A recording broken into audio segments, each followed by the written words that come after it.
If you had told me that the best, the most meaningful, and the most coherent way for me to live my life was not with me in charge of it, but was with somebody else in charge, I would have told you you were crazy. Turns out I was wrong.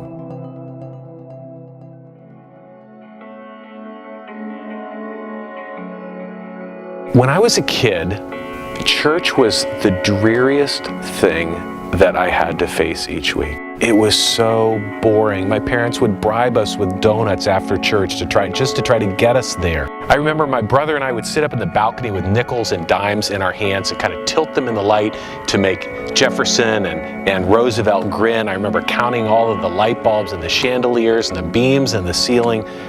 At the end of the service, my brother and I would sprint down to the car. We had both worn our gym shorts underneath our clothes, and we'd strip off our church clothes like we had the plague or something. It was horrible. And it wasn't long before any semblance of Christian faith that I had had as a kid disappeared. And by the time I started high school, I was an atheist. I thought God was just something that people imagined to try to make their life a little bit better.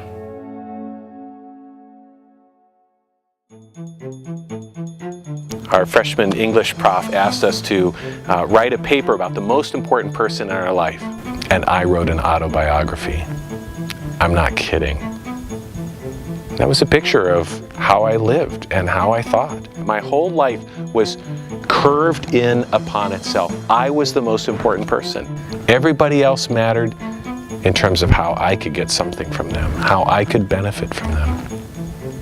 Right near the end of college, I was reading a book that captured the philosophy that defined my life, called Atlas Shrugged. And the whole thing was about how great it is to think about yourself first. He talked about it as the virtue of selfishness. And I thought, this is great. I love this. I remember finishing this massive book and going in and sitting down at the dinner table.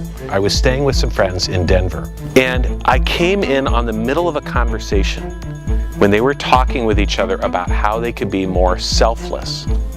And I remember thinking, this is crazy. What are you talking about? And I think I was in the middle of passing the potatoes, and I stopped and said, you guys, this is just wrong thinking. You were talking about the moral equivalent of suicide, throwing your lives away, thinking about somebody else as if they were more important than you. And that was when they explained that each of them had given their lives to Jesus, whose life itself was a pattern of putting other people first.